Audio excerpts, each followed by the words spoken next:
Di setiap daerah yang berdekatan sekali dengan jalur rel kereta api, biasanya seringkali ada pintu penyeberangan, baik yang resmi dari KAI ataupun yang biasa dibikin oleh warga sekitar. Nah, kisah kali ini saya akan menceritakan sebuah pengalaman dari penjaga palang pintu. Namanya adalah Pak Supri. Beliau dipercaya oleh warga sekitar untuk menjaga gardu perlintasan rel kereta api. Memang, gardu ini tidak resmi dari KAI. Ini hanya inisiatif dari warga sekitar. Mengingat di daerah situ seringkali terjadi kecelakaan kereta api. Karena memang di situ tidak ada palang pintunya. Karena banyak kejadian, warga di sana pun sepakat. Mereka membuat sebuah gardu dan gardu itu akan dijaga. Jadi biasanya ketika kereta akan lewat dan membunyikan klaksonnya, nah Pak Supri ini biasanya keluar. Dia akan melambaikan bendera untuk menandakan bahwa ada kereta yang lewat. Saat itu belum terpikir oleh warga di sana untuk membuat palang ala kadarnya dari bambu. Jadi mereka hanya memberikan tanda berupa bendera saja yang dikibarkan oleh Pak Supri. Nah, kisah ini dialami oleh Pak Supri setelah beberapa bulan dia menjaga gardu perlintasan rel tersebut. Awalnya Pak Supri ini memang mau tidak mau untuk menjaga gardu di sana. Mengingat usianya yang sudah sepuh juga, ditambah memang dia sibuk dengan profesinya di sawah. Tapi karena desakan beberapa warga, ditambah lagi karena beliau juga linmas di sana. Jadi akhirnya beliau mau. Dengan catatan, siangnya yang jaga itu bukan Pak Supri, melainkan para pemuda di sana. Nah, sedangkan Pak Supri ini dia kebagian jaga itu pada malam hari. Biasanya Pak Supri ini menunggu di dalam gardu. Nah, gardu ini memang dibuat bangunan permanen. Ukurannya 2 kali 2 meteran. Jadi lumayanlah buat tidur juga di sana. Kalau hujan juga tidak kehujanan. Namun, dari gardu tersebut menuju pemukiman warga itu jaraknya lumayan jauh. Itu ke belakang dari gardu kurang lebih sekitar 100 sampai 150 meter, barulah itu ada rumah. Sedangkan ke seberang rel itu mungkin sekitar 80 meter baru ada rumah lagi. Sedangkan di kanan dan kirinya sepanjang rel tersebut itu hanya perkebunan. Ada pemukiman sama sekali. Nah, Pak Supri masih ingat pertama kali dia mengalami kejadian seram. Saat itu kalau tidak salah malam Selasa. Dari sore hari hujan sudah turun. Bahkan sampai malam harinya hujan masih belum reda. Seperti biasa, Pak Supri berjaga di gardunya. Radio kesayangan yang selalu menjadi temannya dia nyalakan. Sambil menikmati kopi dan sebatang rokok, dia mendengarkan siaran-siaran dari radio kesayangannya tersebut. Hingga tak terasa saat itu, jam sudah menunjukkan pukul 10. Dari kejauhan, Pak Supri mendengar. Tampaknya ada sebuah kereta yang lewat. Saat itu, Pak Supri keluar. Khawatirnya di jam-jam seperti itu, biasanya ada karyawan yang memang pulang bekerja yang sering melintas di sana. Nah, Pak Supri melihat keluar. Namun di luar itu sepi, tak ada siapapun. Tapi tetap, Pak Supri melambaikan bendera, menandakan ada kereta yang lewat, sambil dia sorotkan lampu senter untuk melihat sekitar. Tak berapa lama, kereta pun melintas. Setelah kereta melintas, Pak Supri masuk kembali ke dalam. Dia duduk melanjutkan mendengarkan siaran radio. Nah, mungkin sekitar setengah jam atau 25 menitan, Pak Supri mendengar ada suara motor yang mendekat. Motor ini sepertinya berhenti di dekat gardu yang dijaga oleh Pak Supri. Pak Supri keluar. Nah, ketika Pak Supri keluar, Pak Supri melihat tampak ada dua orang. Dia mengenakan pakaian seperti petugas dari kereta api. Kedua orang ini langsung menghampiri Pak Supri. Dia bertanya, "Malam Pak." "Ya, iya malam Pak. Ada apa?" ujar Pak Supri seperti itu.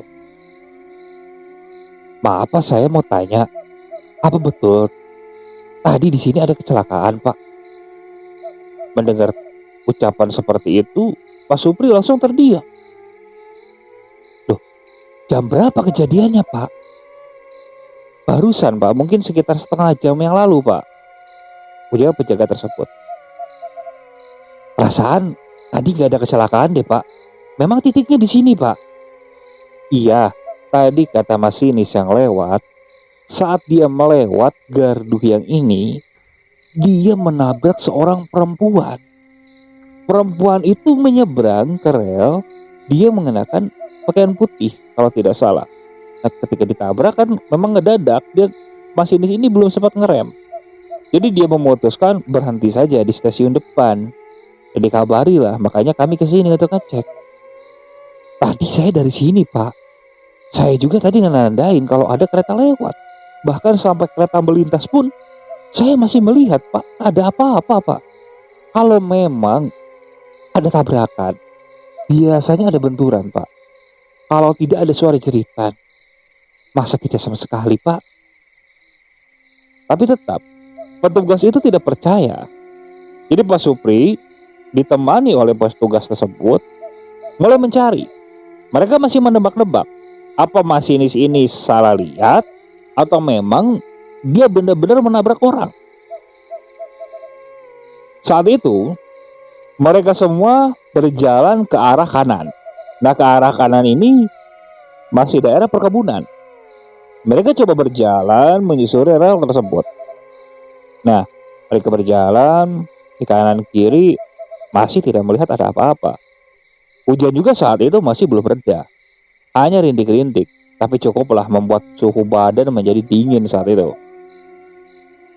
Setelah berjalan kurang lebih mungkin sekitar 200 meter dari gardu tersebut, tidak ada jejak kecelakaan sama sekali. Ya kalau memang ada, biasanya ada bekas-bekasnya. Bekas darah atau ceceran tubuh dari si korban. Nah, ini tidak sama sekali. Nah, Pak Supri dan petugas KAI ini mulai putar balik kan. Mereka hendak mencari ke arah berlawanan. Nah, saat sedang berjalan mungkin sekitar 50 meteran dari titik terakhir mereka berhenti, Pak Supri melihat ke arah kiri. Nah, ketika itu Pak Supri melihat ada seorang perempuan.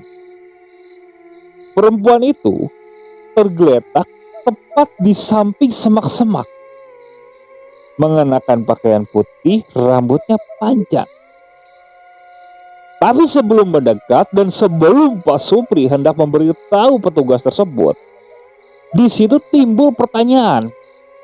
Kenapa? Kalau memang perempuan itu adalah korban tabrakan kereta, harusnya dia hancur. Maaf, biasanya korban yang ketabrak kereta, apalagi sekaligus gitu, biasanya hancur tubuhnya. Nah, ini masih mulus. Bahkan dari bajunya, selintas Pak Supri tidak melihat ada jejak darah. Nah, si petugas KAI ini itu berjalan ke depan. Jarak dari Pak Supri menuju ke petugas tersebut mungkin sekitar 5-7 meteran. Nah, Pak Supri memutuskan untuk mendekat ke arah perempuan itu untuk memastikan kalau pandangannya ini benar. Dia berjalan. Mungkin jarak sekitar 3 meteran lagi, Pak Supri nengok kan kepada kedua petugas itu. Pak, ini bukan Pak korbannya. Kata Pak Supri seperti itu kan. Kedua petugas itu berbalik. Mana Pak?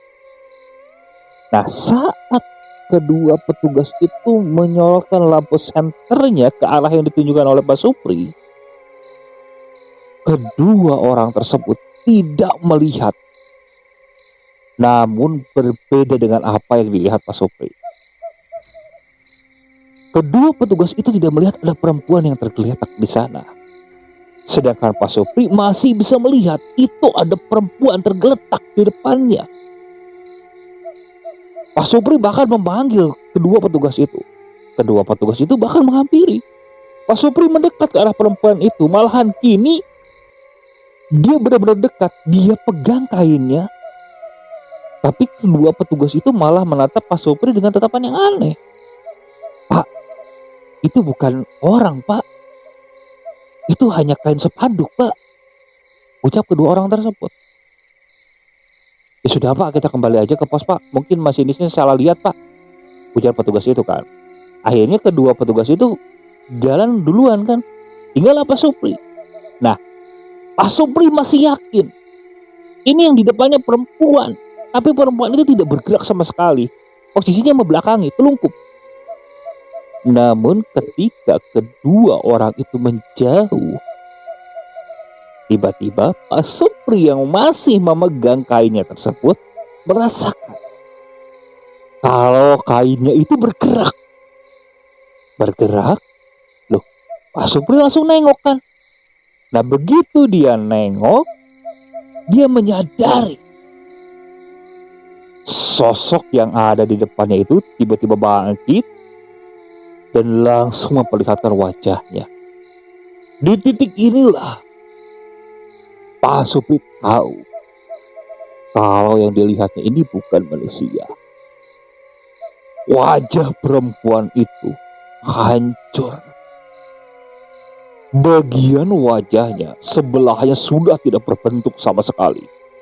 Yang menempel hanya mata kirinya saja. Itu pun kulitnya sudah tidak karuan. Terus bagian dari lehernya ini seperti patah. Perempuan itu seperti menyeringai, tapi rahang bawahnya ini itu tulangnya tidak menyambung. Refleks Pak Supri tanpa diperintahkan lagi dia langsung berlari. Dia langsung berlari berteriak, "Tolong, setan, Pak! Setan, setan!" Bahkan kedua penjaga atau petugas kereta ini yang berjalan duluan dari Pak Supri itu disalib sama Pak Supri. Mereka heran kan, karena mereka tidak melihat apapun, mereka berjalan santai. Sedangkan Pak Supri langsung masuk ke gardu saat itu juga. Dia diam di pos. Nah, kedua orang ini langsung mendekat kan kepada Pak Supri. "Pak, lihat apa, Pak?" Pak Supri diam. Dia mendadak pucat, takut. Tangannya gemetar. Bahkan gelas yang dipegangnya yang hendak dia minum itu sampai tumpah-tumpah. Saking tangannya gemetar hebat. Kedua orang itu menatapnya. "Udah, Pak. Mungkin yang tadi masinis lihat juga bukan manusia. Kalau sekiranya takut, Pak, mending pulang aja, Pak. Apalagi sendirian di sini, Pak," ucap kedua orang tersebut. Pak Supri masih belum bisa menjawab. Mulutnya masih gemetar, tangannya juga masih gemetar. Kedua orang itu yang tadinya mungkin langsung mau pamit, melihat kondisi Pak Supri seperti itu, diam dulu. Diam dulu, mungkin sekitar 15 menitan. Pak Supri sudah mulai tenang. Dan setelah itu kedua orang itu pamit. Tinggallah Pak Supri di sana. Saat itu niatnya Pak Supri ingin pulang. Tapi dia mikir, karena nanti jam 12 sampai jam 1 itu biasanya banyak karyawan yang lewat. Sedangkan di jam tersebut, kalau tidak salah, itu ada 2 kereta yang lewat di jalur tersebut. Dan kejadian kecelakaan itu biasanya terjadi di antara pukul 1 atau pukul setengah 1. Beberapa kejadian yang lalu pun kejadian seperti itu. Nah, berkaca dari kejadian itulah, akhirnya Pak Supri mengalah. Dia tidak pulang. Dia coba melawan rasa takutnya dan bertahan di gardu perlintasan tersebut. Dalam pikirannya, kalau sampai ada apa-apa, pasti dia yang ketempuhan. Dia coba menghilangkan rasa takutnya dengan menyalakan radio sambil menikmati sebatang rokok. Satu batang, kedua batang. Nah, ketiga ini dia sudah mulai melupakan rasa takutnya. Apalagi siaran dari radio ini memang memutar lagu-lagu yang disukai oleh Pak Supri. Namun saat Pak Supri sedang menghisap rokok yang ketiga ini, tiba-tiba bunyi dari radionya ini itu berubah. Seperti kehilangan sinyal. Jadi kresek-kresek. Nah, Pak Supri coba memutar kan, mencari gelombang yang lain. Nah, begitu dia cari, tiba-tiba dia mendengar suara rintihan perempuan. Perempuan itu merintih dan meminta tolong kepada Pak Supri. Pak Supri yakin suaranya ini itu berasal dari siaran di radio. Pak Supri coba mencari siaran yang lain, tapi suaranya sama. Karena takut, akhirnya dia cabut, suara itu menghilang. Ada mungkin sekitar 2-3 menitan dengan situasi yang hening. Di luar hujan juga sudah reda. Namun tak berapa lama, Pak Supri mendengar ada klakson kereta. Cepat-cepat Pak Supri keluar. Begitu dia keluar, dia membawa bendera dengan lampu senter. Begitu dia menyorotkan ke seberang sambil melambaikan bendera, di seberang Pak Supri melihat ada seorang perempuan, bajunya putih, rambutnya panjang. Dia berdiri di seberang. Pak Supri saat itu langsung ngeh, apakah itu perempuan yang tadi dia lihat? Tak berapa lama kemudian, saat kereta ini melintas, sosok perempuan itu berjalan dengan santainya menyeberang rel tersebut. Dari pandangan Pak Supri terlihat perempuan itu ditabrak oleh kereta api. Pak Supri sempat kaget karena mengira perempuan itu manusia. Namun tak berapa lama kemudian, Pak Supri menyadari perempuan yang ditabrak oleh kereta api tersebut itu masih berdiri di rel. Dan kali ini dia memperlihatkan wajahnya yang rusak, persis seperti yang tadi Pak Supri lihat di dekat semak-semak. Tanpa pikir panjang, Pak Supri langsung masuk lagi ke dalam. Dia kunci, dia bersembunyi di kolong. Posisi di gardu tersebut hanya ada satu jendela. Jendela tersebut itu tidak ada gordengnya sama sekali. Nah, Pak Supri bersembunyi. Tak berapa lama, mulailah ada ketukan di pintu gardu tersebut. Pak, tolong, Pak. Pak Supri tambah ketakutan saat itu. Dia bingung. Dia tidak bisa berbuat apa-apa. Dia hanya bisa pasrah dan berdoa. Apalagi saat itu jam pulang karyawan yang biasa melintas ke jalur tersebut itu masih lumayan lama. Ditambah suara ini terus saja terdengar di luar, tepat di depan pintu gardu tersebut. Dengan suara ketukan yang terus berulang. Bahkan suaranya ini terdengar sangat lirih. Benar-benar menyatati. Pak, tolong Pak, tolong. Pak Supri menutupi tubuhnya dengan sarung saat itu. Dia hanya bisa berharap sosok itu lekas-lekas pergi meninggalkannya. Dia benar-benar takut saat itu. Namun tak berapa lama kemudian, suara itu menghilang. Pak Supri masih diam. Dia belum berani saat itu melihat ataupun duduk. Dia masih jongkok di bawah di kolong kan. Dengan tangan yang masih gemetar. Sarung menutupi seluruh tubuhnya. Hingga tak berapa lama kemudian, terdengarlah suara kentungan. Kentungan ini biasa digunakan oleh para ronda malam yang memang berkeliling. Kebetulan di daerah tersebut masih aktif rondanya. Apalagi kalau pukul 11 sampai ke 12, biasanya para ronda ini sering mampir ke gardu perlintasan Pak Supri. Ya hanya sekedar untuk ngopi. Mendengar suara kentungan seperti itu, Pak Supri cepat-cepat bangun. Bangun, dia buka kan? Dia buka, tampak ada beberapa bapak-bapak yang sedang berjalan ke arah tersebut. Pak Supri kan langsung melambai-lambai. "Woi, Pak, sini, cepetan!" Ucap Pak Supri seperti itu. Nah, mereka pun berlarian menghampiri Pak Supri. Ditanya, "Kenapa, Pak?" Pak Supri lalu menceritakan apa yang dia lihat. Tapi apa respon para peronda itu? Mereka malah meledek Pak Supri. Katanya Pak Supri tua-tua masih takut sama setan. Padahal udah beberapa bulan jaga di sini. Diledek seperti itu, Pak Supri hanya bisa diam. Ya memang kalau secara umur Pak Supri udah tua. Ya tapi tetap saja, namanya takut ya takut.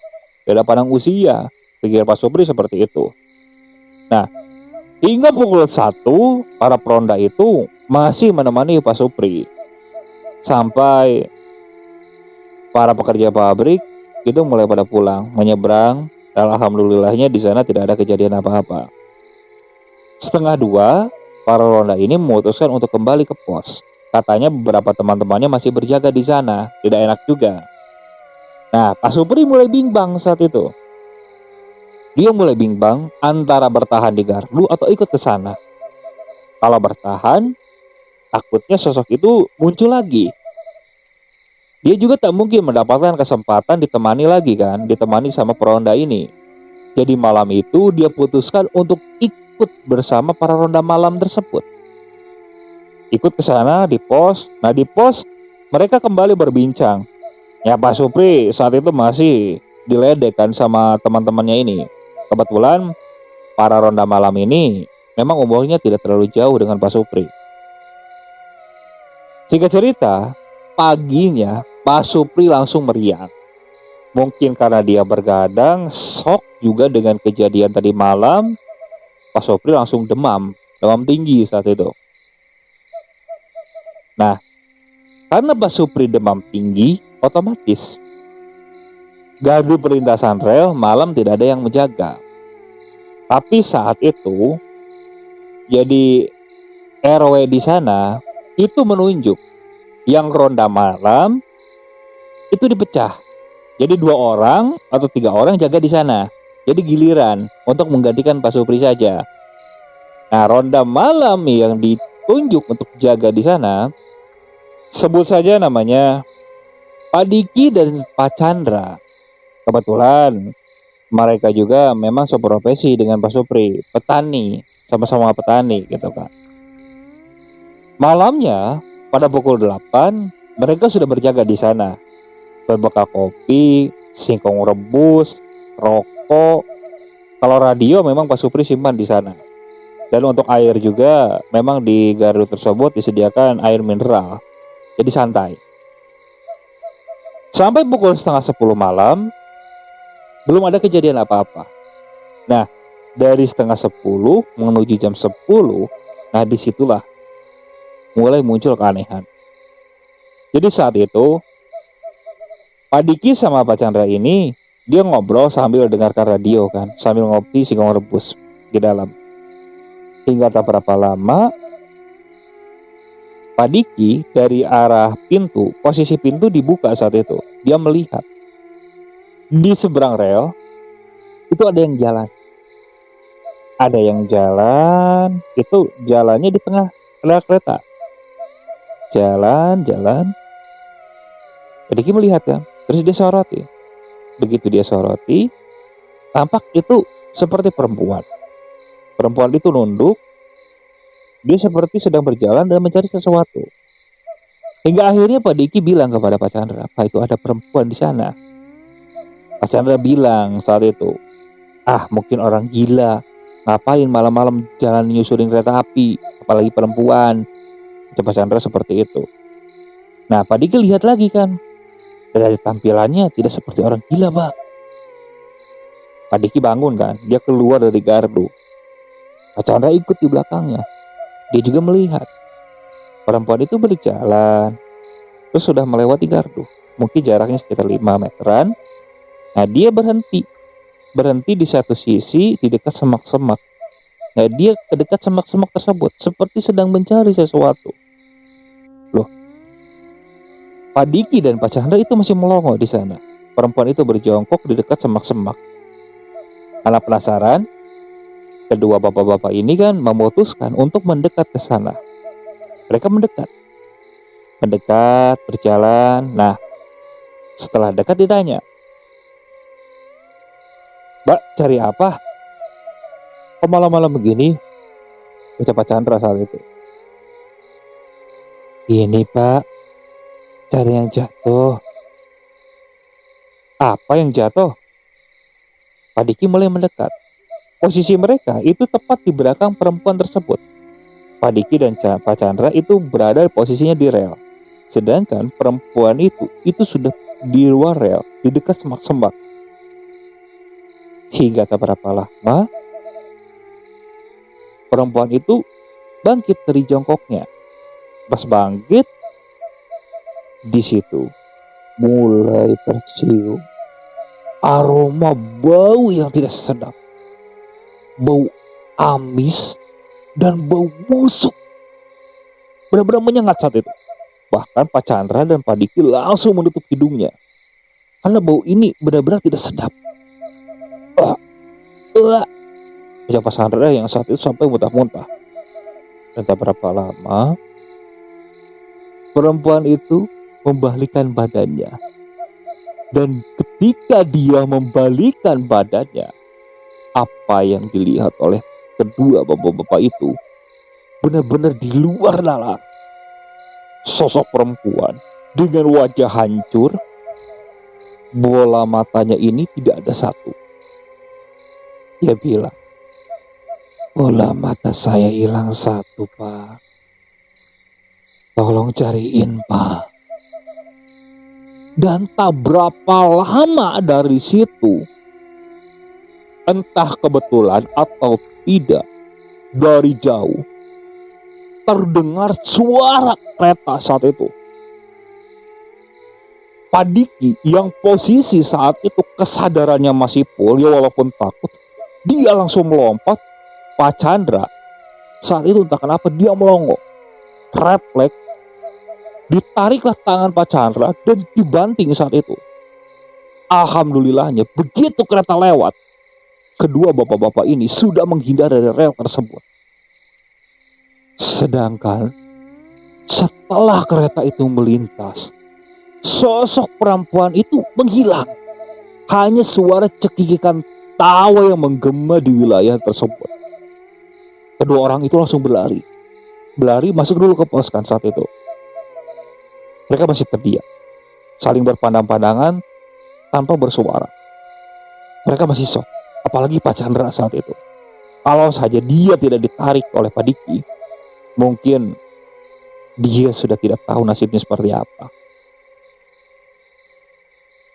Di sela-sela sedang menenangkan diri ini, tak berapa lama,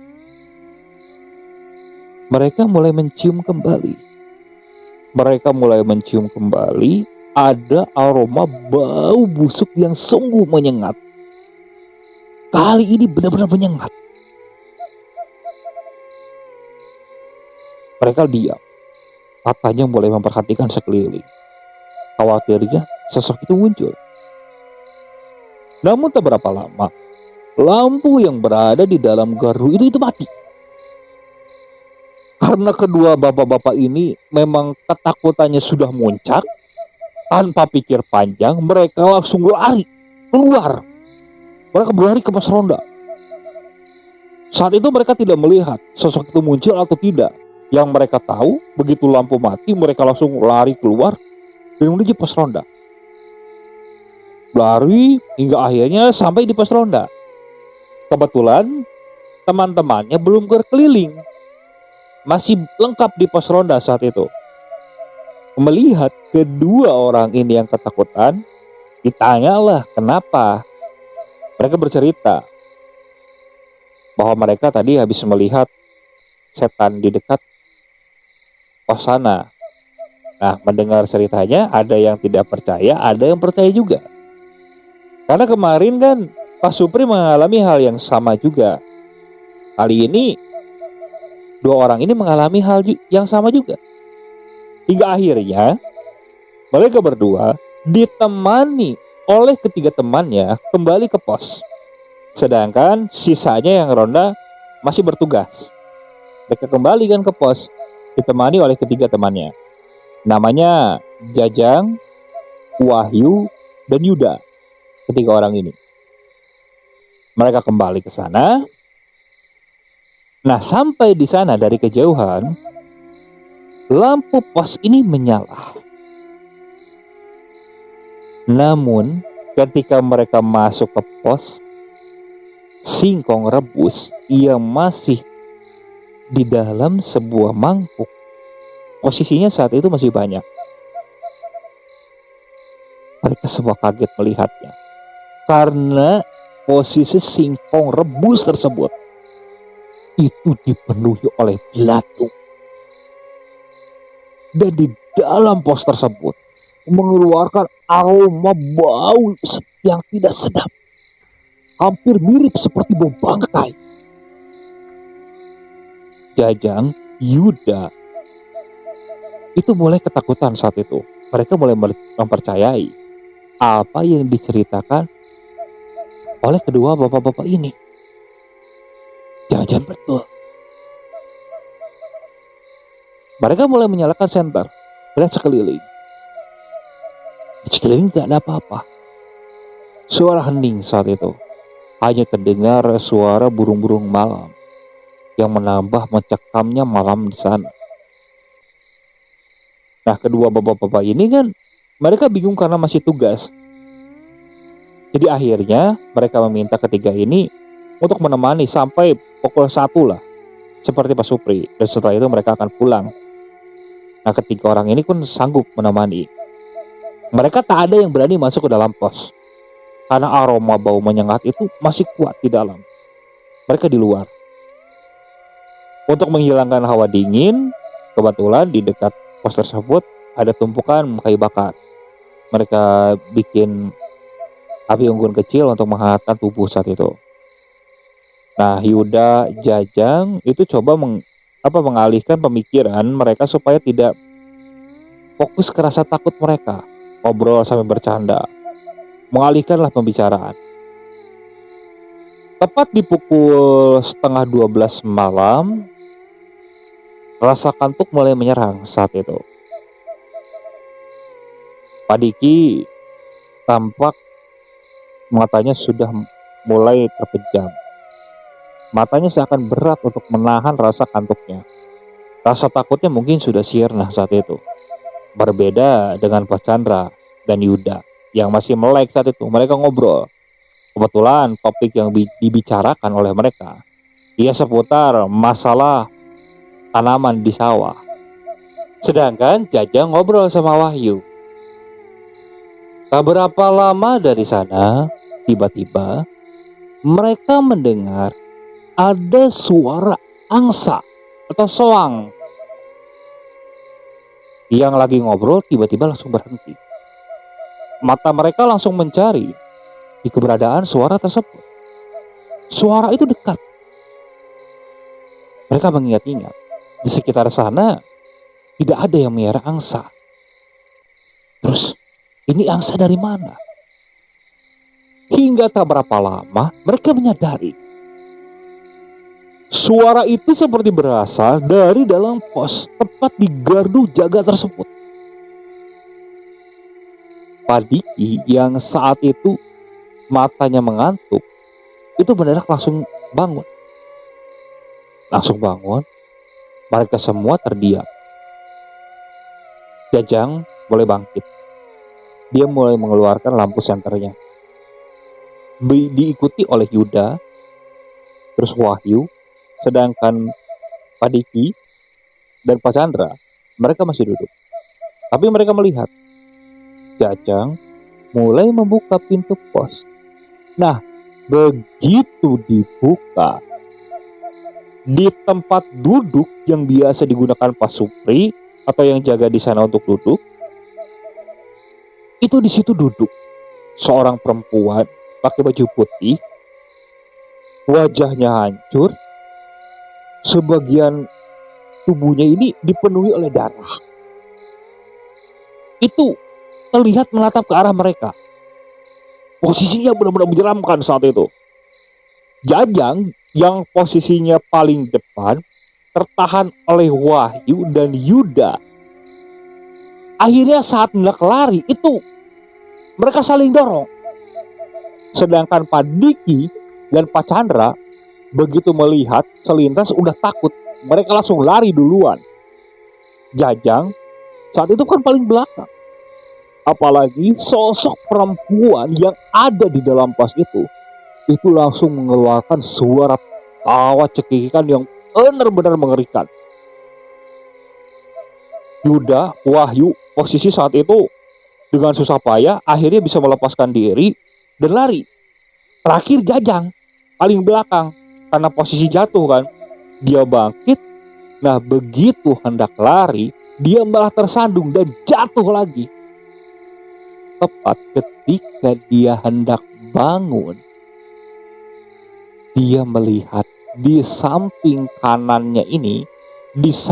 kanannya sosok itu sudah berdiri, memperlihatkan wajahnya yang hancur. Dan dengan lirih dia bilang, "Tolong saya, Pak. Tolong." Dan seketika itu Jajang langsung pingsan di sana. Dia tidak sadarkan diri. Teman-temannya berlarian. Mereka kembali ke pos ronda. Sampai di pos ronda mereka menceritakan kejadian yang mereka alami. Namun setelah Yuda dan Wahyu datang, mereka tidak melihat Jajang. Awalnya ditunggu, mungkin sekitar 15 menitan. Namun si Jajang tak kunjung datang. Akhirnya sepakat semua ke sana untuk nyari si Jajang. Sampai di pos terlihat Jajang tergeletak di luar dalam keadaan tidak sadarkan diri. Jajang digotong ke dalam, dia coba dibangunkan. Sedangkan saat itu di sana sudah tidak ada bau amis, suara-suara yang aneh sudah tidak ada. Mungkin karena banyak orang yang jaga di sana. Jadi sosok itu mungkin menghilang. Nah begitu si Jajang sadar, dia masih shock. Dia masih ketakutan karena melihat begitu dekat dengan sosok tersebut. Takut dia. Sepakatan malam itu, ronda semuanya berjaga di sana sampai pukul 1. Selepas pukul 1, mereka akhirnya pulang kembali ke pos. Pagi harinya geger di sana. Pak Supri yang saat itu baru saja mendingan dari meriangnya mendengar kejadian yang dialami oleh para bapak-bapak tadi malam, nyalinya kembali ciut. Dia bahkan bilang kepada istrinya bahwa dia sudah tidak mau jaga di sana. Dia takut terjadi apa-apa. Apalagi mendengar kejadian Pak Diki dan Pak Chandra yang hampir tertabrak oleh kereta. Mendengar keluhan seperti itu, akhirnya bingung saat itu RT dan RW di sana kan. Kalau tak ada yang mau jaga, mau bagaimana di sana? Sore itu Pak RW di sana mulai bermusyawarah. Jadi nanti akan diberikan penerangan sepanjang jalur tersebut. Selesai diberikan penerangan, penjagaan malam di sana bisa dilepas. Jadi jaganya siang saja. Kalau malam memang takut. Nah di situ warga sepakat. Tapi untuk pembagian malamnya ini, itu pada nggak ada yang mau. Hingga akhirnya Pak RW sendiri menunjuk saat itu. Ada beberapa orang mau tidak mau, mereka harus jaga di sana. Sengaja sekarang portioningnya dibanyakin. 5 orang. Tidak tanggung-tanggung saat itu. Dan itu bergantian. Jadi biasanya yang ronda malam ini itu jumlahnya 10 orang. 10 di pos ronda, 10 di gardu perlintasan. Jadi nanti pukul 10 atau pukul 11 mereka gantian tukar jaga. Seperti itu.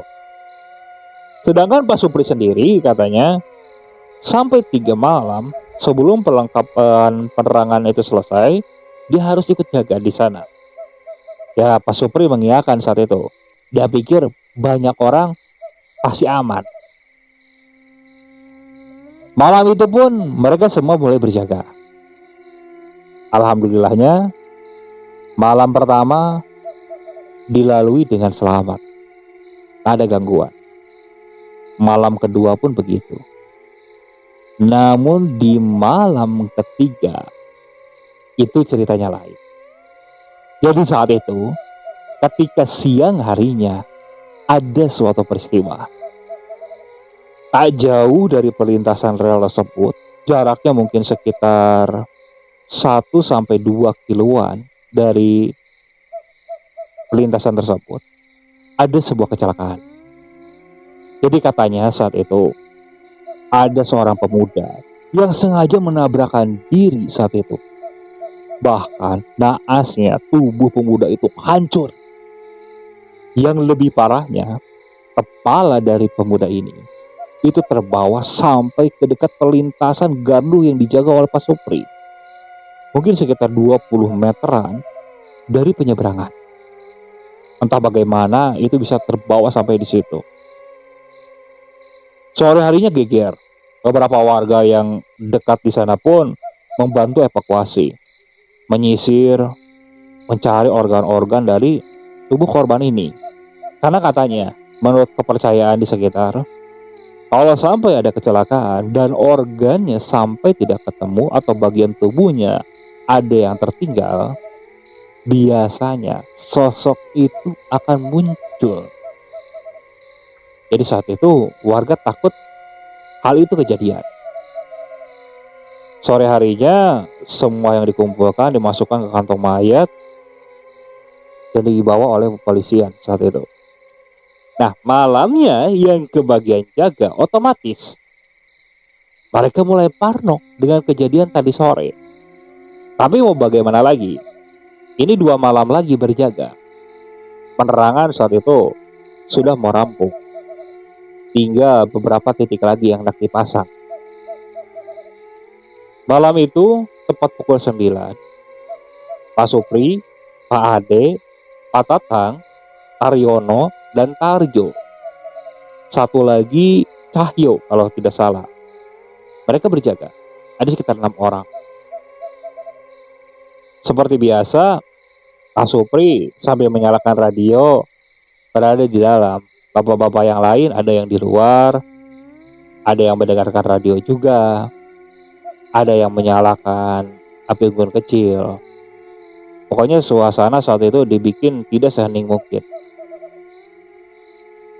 Tepat pukul setengah 10 menuju jam 10, itu tiba-tiba hujan turun. Awalnya kecil, lama-kelamaan menjadi deras. Akhirnya orang-orang yang di luar itu masuk ke dalam.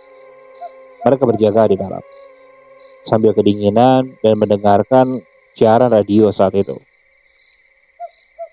Di saat hujan seperti ini, saat itu memang suara hujan keras. Tapi entah kenapa, mereka semua yang ada di dalam gardu pos tersebut itu semuanya mendengar suara minta tolong. Seakan suara minta tolong ini kencang. Aneh. Padahal di luar suara hujan itu deras. Tapi suara minta tolong ini sangat jelas. Awalnya sekali. Mereka masih tidak percaya kan. Terus terdengar lagi. Sampai ketiga kali. Hingga akhirnya mereka bingung. Ini sumbernya dari mana? Kalau misalnya dari luar, kayaknya tidak mungkin. Kok bisa mengalahkan air hujan gitu kan? Pak Tatang saat itu memberanikan diri, dia keluar duluan. Dia coba menyalakan lampu senternya. Dia nyalakan, dia cari. Ternyata tak ada siapa-siapa kan. Hujan masih turun saat itu. Tapi ketika dibuka, suara minta tolong ini semakin kencang. Aneh. Hingga akhirnya mereka inisiatif untuk mencari kan kemana. Siapa tahu memang ada orang yang benar-benar minta pertolongan. Kebetulan di pos itu ada jas hujan 3. Sisanya 2 jaga di sana. 3 orang yang jaga, 3 lagi nyari. Nah, yang 3 itu Pak Ade, Pak Tatang, 1 lagi Cahyo.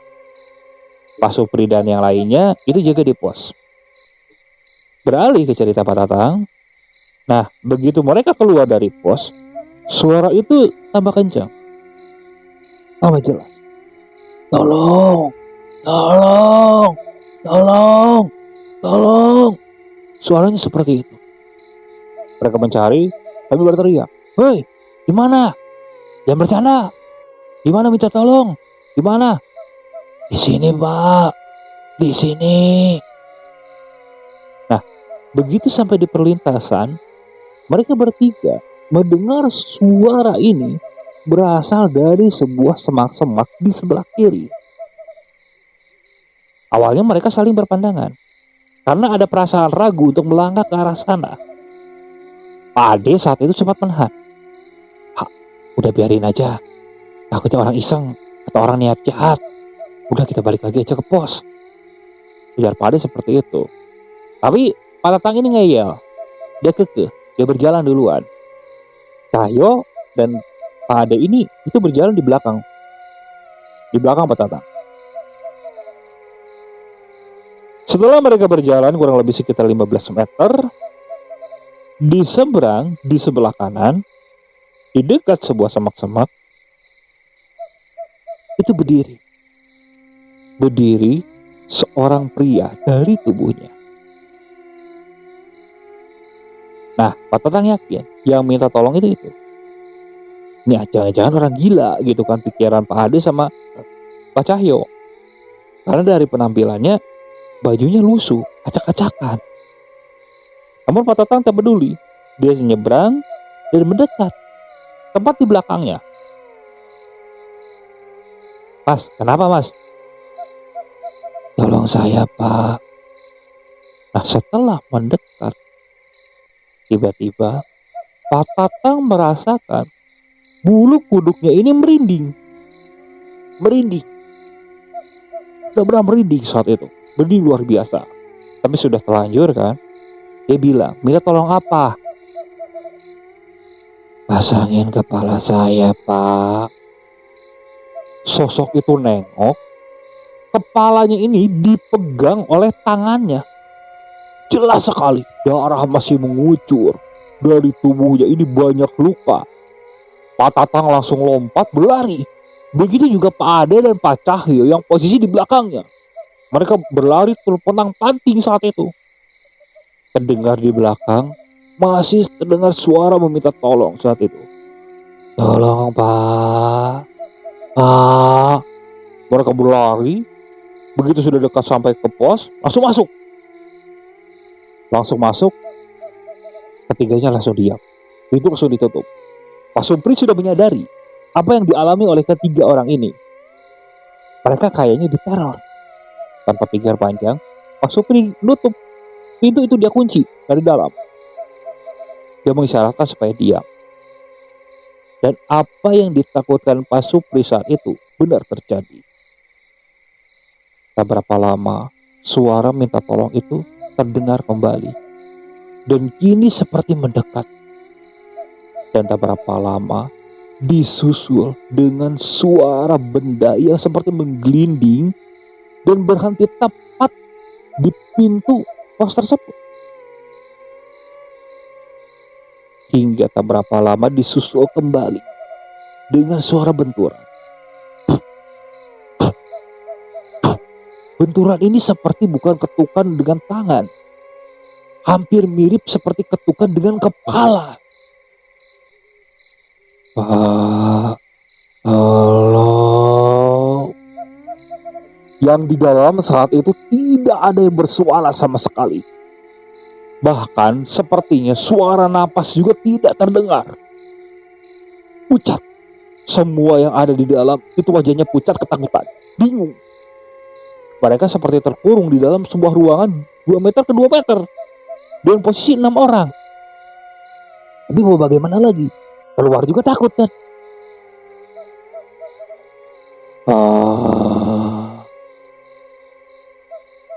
Hingga tak berapa lama, suasana di luar menjadi hening.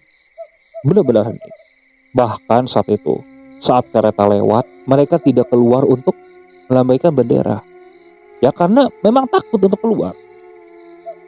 Sampai pukul setengah 12 kurang, kedengarlah suara kentongan lagi. Waktunya gantian. Ada perasaan senang kan? Saat itu hujan juga sudah reda. Cepat-cepat Pak Supri membuka slot pintu kan. Begitu dibuka slot, orang-orang itu udah datang. Nah, gantian lah. Mereka balik ke pos ronda. Yang 5 ini jaga. Pak Supri saat itu malah ikut bersama rombongan untuk pergi ke pos. Nah, giliran 5 orang ini yang jaga. Nah, apa yang terjadi? Ternyata kelima yang jaga juga mengalami hal yang serupa, tapi lebih parah. Menurut salah satunya di sana, namanya Sanusi. Sanusi saat itu sedang di dalam tidur. Begitu juga dengan yang lain.